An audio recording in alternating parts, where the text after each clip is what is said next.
بہت بڑا شخص تھا وہ، ابھی بھی ہے خیر، وہ یہ کہتا ہے کہ آنے والے دور میں، اور ویسے بھی دور آ گیا ہے، اب گاڑیاں بغیر ڈرائیور کے ہیں، ہر چیز آٹومیٹک ہے، آپ فون، آپ 5G لانچ ہو گیا ہے، اب آپ جو ہے وہ ویسے بھی بولیں، فون خود آپ کے سارے کام کرتا ہے. آنے والا دور اور مشین ہو جائے گی، اور مشین جتنی بھی ہوگی، روبوٹس ہوں گے، ساری چیزیں ہوں گی، کام ہو سکتا ہے آسان ہو جائیں، لیکن آنے والے دور میں انسان ضرورت چاہیے. کیوں؟ کیونکہ مشین جو ہے وہ کچھ بھی کر لے، وہ اخلاق پیدا نہیں کر سکتی. اسی لیے اپنے اولاد کو اخلاق کا درس دیں، تربیت دیں، اس کے اندر دوسروں کے لیے درد پایا جاتا ہو، معاشرے کا شرم و حیا پائی جاتی ہو اس کے لیے. معاشرہ تو آج ہم ٹی وی ڈرامہ جو بہرحال جو بھی ہم دیکھتے ہیں یا جو بھی ہمارا ہے، یہ تو شرم و حیا کو برباد کر رہا ہے. پورا گھر بیٹھا ہوا مثلا ڈرامہ دیکھ رہا ہوتا ہے اور پتہ نہیں اندر کیا ہوتا ہے، یہ بھی نہیں پتا ہمیں. تو یہاں پھر ہم کس طرح روز قیامت میں بی بی کے حضور حاضر ہوں گے؟ کیسے کہیں گے کہ بی بی ہماری شفاعت کیجیے؟ کہاں کریں؟ کہ زندگی تم نے ویسی گزاری جیسی ہم چاہتے تھے.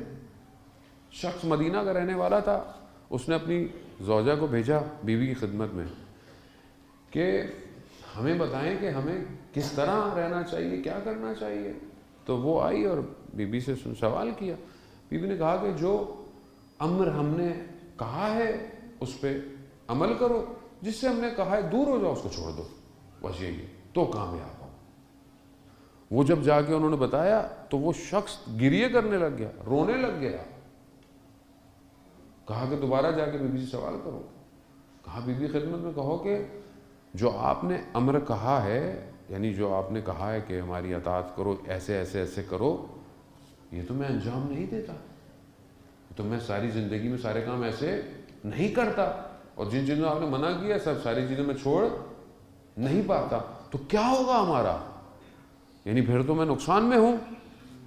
تو پھر بی بی نے اسے جواب دیا کہ جو دنیا میں ہمارا چاہنے والا ہوگا، اگر اس کی غلطیاں، اس کے گناہ اتنے ہوں کہ مرنے سے پہلے اسے تکلیف برداشت کرنی پڑے، تو وہ تکلیف میں رہے گا تاکہ اس کے وہ گناہ صاف ہو جائیں. اور اگر اس کے گناہ اتنے ہوئے کہ دنیا اس کے گناہوں کو دھو نہ پائے مشکلات میں، تو عالم برزخ میں مشکل میں رہے گا.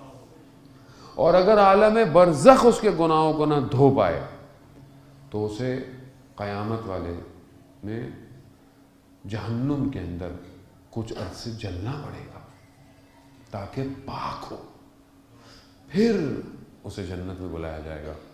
اب آپ بولیں گے بھئی ایٹ دا اینڈ تو جنت میں جانا ہے تو ٹینشن کیسی؟ ایسی ہوگا نا. دیکھ جانا تو ہے، اس میں کوئی شک نہیں. جس کے دل میں رسول حضرت محمد مصطفیٰ صلی اللہ علیہ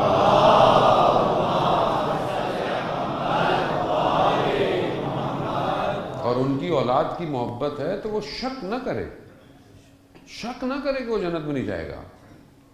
لیکن اس کا مطلب یہ نہیں کہ آپ ریلیکس ہو جائیں تو بولیں بھائی ہم تو کچھ بھی نہیں کرتے. ایک دن دنیا میں تکلیف برداشت کرنا بڑا سخت ہوتا ہے. چوٹ لگ جائے، حادثہ ہو جائے، تکلیف ہو جائے، کوئی بھی مریض ہو سکتا ہے. انسان تکلیف میں رہتا ہے، درد میں رہتا ہے، تڑپتا رہتا ہے. اور پھر عالم برزخ کا تکلیف بہت سخت ہے، پھر قیامت کی تکلیف اور سخت ہے. بہتر یہ ہے کہ ہم اپنے اعمال دنیا میں توبہ کر لیں. اپنے انسان سے غلطی کس سے نہیں ہوتی، لیکن انسان توبہ کر لے. اب آپ بولیں چلو آخری ٹائم میں توبہ کر لیں گے. آخری ٹائم کس کو پتہ نہیں یہاں سے اٹھ کے ہم اگلا قدم میں نیچے اتروں، ختم ہو جائے زندگی. یہ تو نہیں کہہ سکتا کہ میں زندہ ہوں، تو میں ابھی توبہ کر لوں. اور توبہ اصل یہی ہے کہ انسان ارادہ کرے کہ پھر گناہ نہیں کرے گا، استغفار کرے. عزیزان محترم اپنے آپ کو پاک کریں. اور صرف دنیا میں ایسی عام زندگی گزارنا ہمارا ہدف نہیں ہے.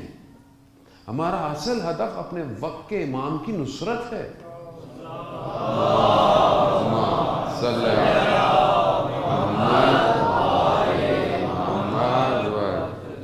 کیوں؟ کیونکہ دیکھیں بی بی نے بھی اپنی زندگی میں جو محنت کی، جو مشقت، جو مشکلات، جو سختیاں برداشت کی، کیوں کی؟ وقت کے امام کے لیے۔ امام کا حق نہیں مل رہا تھا، بیوی کو گھر چھوڑنا پڑ گیا، دروازے کھٹکھٹانے پڑ گئے، کیوں؟ حق نہیں مل رہا۔ آج ہم اپنے وقت کے امام کے لیے کیا کر رہے ہیں؟ آج ہم اپنے وقت کے امام کے لیے محنت کر رہے ہیں، دروازے کھٹکھٹا رہے ہیں، کوشش کر رہے ہیں، اپنے اندر صلاحیت پیدا کر رہے ہیں۔ یہی تو اصل ہدف ہے۔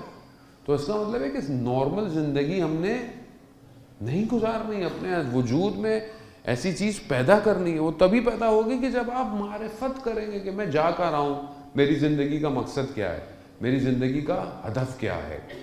چاہے میں دنیا میں کوئی بھی ہوں، باپ ہوں، بیٹا ہوں، ماں ہوں، بیٹی ہوں، بہن ہوں، شوہر ہے، بیوی ہے، کوئی بھی ہے، اس گھر کو دیکھیں، یہ گھر کی مینجمنٹ کو دیکھیں کہ حضرت سلمان فارسی فرماتے ہیں کہ میں گزر رہا تھا، میں نے دیکھا کہ بیوی چکی بھی پیس رہی ہیں، بچے کو اپنے گود میں بھی اٹھایا ہوا ہے اور قرآن کی تلاوت بھی کر رہی ہے۔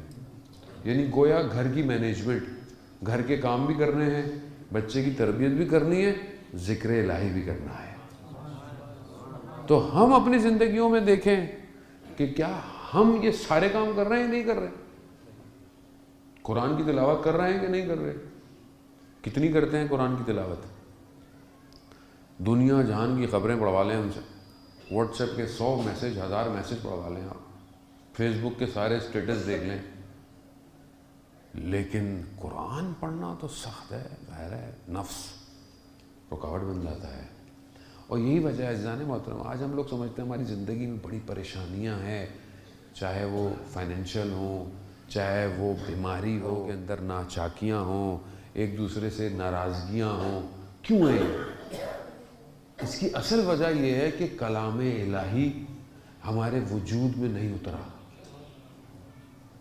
اترا وجود میں۔ اچھا، ہم کہتے تو ہیں کہ بھائی قرآن ہے کیا؟ شیعوں، آپ اہل تشیع سے پوچھیں تو قرآن حضرت علی کی تعریف ہے۔ اچھا، تو کتنی تعریف کرتے ہیں دن میں آپ؟ بھائی قرآن اگر حضرت علی کی تعریف کر رہا ہے تو آپ حضرت علی کی کتنی تعریف کرتے ہیں؟ نہیں مولانا، اللہ نے کر لی کافی ہے۔ ہمارا تو یہ آپشن ہے نا، اللہ نے کر لی کافی، ہمیں کیا ضرورت ہے؟ نماز امام نے پڑھ لی کافی ہے، ہمیں کیا ضرورت ہے پڑھنے کی؟ وہی پھر آپ کو اللہ نے کہا اس کام کا بھیج دیا، کچھ تو کام ہوگا، تو کیا کام کر رہے ہیں ہم؟ تو اب یہ کلام ہے، میں آپ کو واقعاً یہ بہت ادنا سے طالب علم ہوتے چھوٹا سا نسخہ دے کے جا رہا ہوں، اپنے وجود کو نورانی کریں۔ عزیزان، اگر انسان اس نور کو زندگی میں محسوس نہیں کر پایا، وہ نور کہ جسے قرآن کہہ رہا ہے کہ اللہ نور السماوات، اللہ زمین و آسمان کا نور ہے۔ اب اس نور کی تجلی انسان کے وجود میں ہونی چاہیے۔ انسان اگر اپنے پروردگار تک نہیں پہنچ پا رہا تو پھر محنت ائمہ علیہ الصلوۃ والسلام نے کیوں تکلیفیں برداشت کی؟ تاکہ لوگ خدا تک پہنچے۔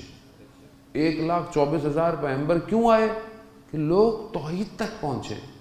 اور اگر میں اپنی زندگی میں خدا تک نہیں پہنچ رہا، اب بولیں گے خدا کو مانتے تو ہیں مولانا، اور کیا کریں؟